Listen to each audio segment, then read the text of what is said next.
بسم اللہ الرحمن الرحیم۔ یہ حافظ الاسد کا زمانہ تھا۔ دمشق کا معروف و مشہور تاجر رات کے پچھلے پہر سڑکوں پر ٹہل رہا تھا۔ موسم خوشگوار ہونے کے باوجود اس کا دم گھٹا جا رہا تھا۔ ڈاکٹروں کے مطابق اس کے پاس 1 ہفتہ یا 10 دن سے زیادہ ٹائم نہیں تھا۔ دنیا کی ہر آسائش کے ہوتے ہوئے بے بسی کا یہ عالم تھا کہ ٹائم سے پہلے ہی سب کچھ ختم ہوتا محسوس ہو رہا تھا۔ ملک کے ڈاکٹروں نے جواب دے دیا تھا۔ ایک ننھی سی امید تھی کہ امریکہ میں علاج ہو سکتا ہے، وہ بھی دم توڑ گئی۔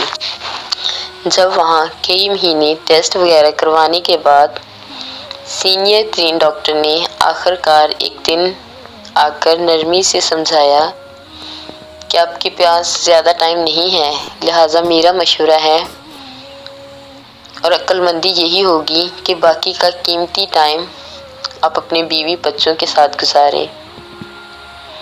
رات کے اس پہر بے خبری کے عالم میں نہ جانے کتنی دیر ٹہلتا رہا۔ اس کی سوچوں کا تسلسل تب ٹوٹا جب ٹہلتے ٹہلتے وہ ایک تنگ سے بے رونق پل پر پہنچ چکا تھا۔ سڑک پار دوسری طرف اسٹریٹ لائٹ کے نیچے ایک خاتون کھڑی کسی آدمی سے گفتگو کر رہی تھی۔ 30 سال کے لگ بھگ خاتون کا انداز منت سماجت والا تھا، جبکہ بندہ کوئی اوباش قسم کا تھا جو کہ اس کی بات نہیں مان رہا تھا۔ اس کے چلنے کی رفتار خود بخود آہستہ ہو گئی۔ کانوں میں جب آواز پہنچنا شروع ہوئی تو خاتون کہہ رہی تھی، خدا کے لیے مجھے اتنے پیسوں کی ضرورت ہے، بچے بھوکے ہیں، میں تمہارے ساتھ چلنے کے لیے تیار ہوں۔ جبکہ وہ اوباش قسم کا بندہ اس خاتون کی آدھی قیمت سے بھی کم دینا چاہ رہا تھا، اور یہ بات کہ تمہاری اس سے بھی کم قیمت بنتی ہے بول رہا تھا۔ پھر وہ کندھے اچکاتا ہوا چل پڑا اور خاتون حسرت کی تصویر بنی کھڑی رہ گئی۔ وہ تھوڑا آگے جا کر مڑا اور خاتون کی طرف چل دیا۔ اسے نزدیک آتا دیکھ کر خاتون چوکنی ہو گئی۔ امید بھری نظروں سے قریب آتے کو دیکھنے لگی۔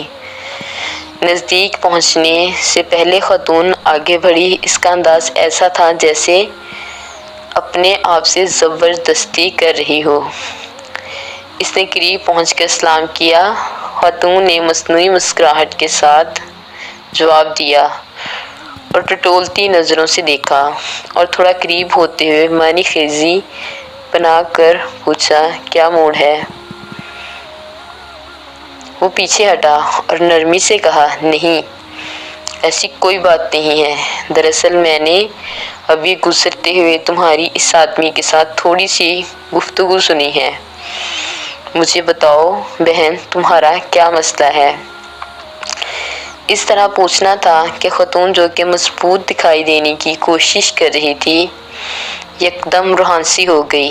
بولی، بھائی قسم ہے اس ذات کی جو ہماری گفتگو سن رہا ہے، میں اس ٹائپ کی عورت نہیں ہوں جو اس وقت گھر سے نکل کر سڑکوں پر کسی کا انتظار کرے، مگر میں بہت مجبوری کے عالم میں اس وقت اس جگہ پہ ہوں۔ اسے لگا کسی نے اس کا دل مٹھی میں لے لیا ہو۔ اس نے مزید نرمی سے کہا، دلوں کا حال تو اللہ جانتا ہے بہن، مجھے بتاؤ کیا بات ہے؟ وہ عورت بولی، میں ایک بیوہ عورت ہوں، میرے چھوٹے چھوٹے بچے ہیں، شوہر کو فوت ہوئے سال ہونے کو ہے۔ شروع میں تو پڑوسی رشتہ دار کچھ مدد وغیرہ کر دیتے تھے، پھر آہستہ آہستہ سب نے ہاتھ کھینچ لیا۔ گھر میں راشن کے نام پہ کوئی چیز نہیں، کرایہ داروں کا صبر بھی ختم ہو گیا ہے۔ اس نے کل شام تک کی آخری مہلت دی ہے، اگر کرایہ نہ دیا تو سامان سمیت گھر سے نکال دے گا۔ میرے پاس اب اور کوئی چارہ نہیں رہا سوائے کہ اپنے آپ کو یہ کہتے ہوئے اس کی آواز بیٹھ گئی اور اس نے جلدی سے دوسری طرف مڑ کے بہانے سے اپنے آنسو صاف کیے اور پھر مڑ کر جلدی سے بولا، بس ٹھیک ہے بہن، کوئی بات نہیں۔ اور اپنی جیبوں میں ہاتھ ڈالنے تو پتہ چلا جیبوں میں جو رقم ہے وہ نہ ہونے کے برابر ہے، کیونکہ جس عالم میں وہ گھر سے نکلا تھا اسے تو ہوش ہی نہیں تھا۔ اس نے خاتون سے کہا، فی الحال یہ رکھو اور مجھے اپنا ایڈریس بتاؤ۔ فکر کرنے کی کوئی ضرورت نہیں، اپنے گھر جاؤ، انشاءاللہ سب ٹھیک ہو جائے گا۔ خاتون بے یقینی کے انداز میں اس کی طرف دیکھ رہی تھی، جیسے سوچ رہی ہو کہ اس پہ بھروسہ کرے کہ نہ کرے۔ اس نے پھر سے یقین دہانی کرائی کہ تم جاؤ اور ایڈریس بتا دو۔ بس اس نے آخر کار ایڈریس بتا دیا اور پھر ایک طرف کو چل پڑی۔ تھوڑی دیر تک خاتون کو جاتا دیکھنے کے بعد وہ مڑا اور واپسی کی طرف تیزی سے قدم اٹھانے لگا۔ گھر پہنچ کر اس نے کافی مقدار میں نقدی لی اور ڈرائیور کو بڑی وین نکالنے کو کہا۔ پھر خود ڈرائیو کرتے ہوئے شہر کے 24 گھنٹے کھلے رہنے والے اسٹور سے راشن کی بڑی مقدار وین میں بھری اور خاتون کے بتائے ہوئے ایڈریس پر پہنچ کر سارا راشن اس کے گھر میں اتارا۔ باقی کی رقم خاتون کو دے دی اور کہا، صبح کرایہ دار سے میں خود بات کر لوں گا اور کرایہ دار کا معاملہ نمٹا دوں گا اور انشاءاللہ ہر مہینے مخصوص رقم آپ تک پہنچا دی جائے گی۔ یہ کہہ کر جلدی سے بنا کچھ کہے سنے واپس مڑ گیا۔ خاتون بت بنی بے یقینی کے عالم میں کھڑی آنسو بھری نگاہوں سے دیکھتی رہ گئی اور وہ وین سمیت نظروں سے اوجھل ہو گیا۔ اس کی کیفیت اب کافی بلکہ بہت مختلف تھی۔ اس کے انگ انگ سے خوشی پھوٹ رہی تھی۔ کچھ گھنٹوں پہلے جو اس کی حالت تھی وہ اب یکسر بدل گئی تھی۔ اب اسے ہفتہ 10 دن گزرنے کی جو فکر تھی وہ تھوڑی کم ہو گئی تھی۔ ہفتہ 10 دنوں کا خیال آتے ہی اس نے کاغذ قلم لے کر خاتون کا ایڈریس لکھ کر وصیت لکھی کہ ہر ماہ باقاعدگی سے 4 لوگوں کے مقول سے بڑھ کر خرچے کی رقم اس ایڈریس پر بھجوائی جائے اور کاغذ کو لفافے میں بند کر کے اسے تجوری میں رکھ دیا۔ اب اسے لگ رہا تھا اپنے آخری سفر کے لیے وہ تیار ہے یا تھوڑی بہت تیاری کر لی ہے۔ پھر ہفتہ گزر گیا، 10 دن گزر گئے اور پھر مزید 10 دن اور پورے 15 دن گزر گئے۔ گھر والوں کو کہنے کے باوجود وہ ہسپتال نہیں گیا اور پھر پورا 1 مہینہ گزر گیا اور اگلے مہینے کی رقم بھی اس نے فوراً بھجوا دی۔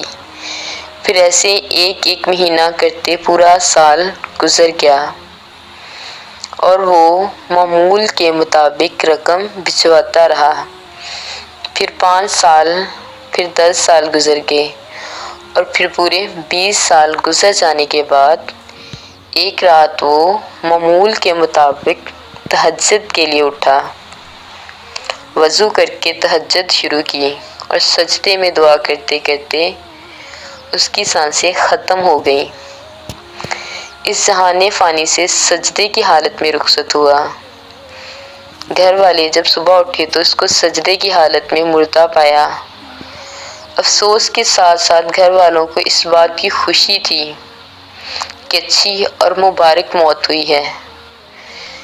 خیر تکفین و تدفین اور دیگر انتظامات کے بعد اولاد کا تجوری اور وصیت کھولنے کا وقت آیا تو وہ بند لفافہ بھی نکل آیا جو کم از کم 20 سال پہلے کی تاریخ کا تھا۔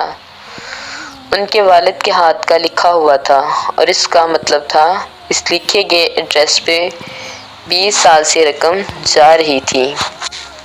لفافہ پڑھنے کے بعد ان کو پتہ چلا کہ والد صاحب کو فوت ہوئے 7 دن ہو گئے ہیں، جو کہ تکفین و تدفین اور رشتہ داروں کے ملنے ملانے میں نکل گئے، اور وصیت کے مطابق رقم کی ادائیگی 7 دن لیٹ ہو گئی۔ رقم لے کر وہ لوگ اس ایڈریس پر پہنچے تو دروازہ کھٹکھٹانے پر خاتون باہر آئیں، جو کہ اب 50 سے اوپر کی ہو چکی تھیں۔ سلام دعا کے بعد تاجر کے بڑے لڑکے نے خاتون سے مؤدب انداز میں کہا، ہم آپ کو والد صاحب کی طرف سے جو ماہانہ مخصوص رقم ہے وہ دینے آئے ہیں، اور معذرت چاہتے ہیں کہ رقم کی ادائیگی 7 دن لیٹ ہو گئی ہے۔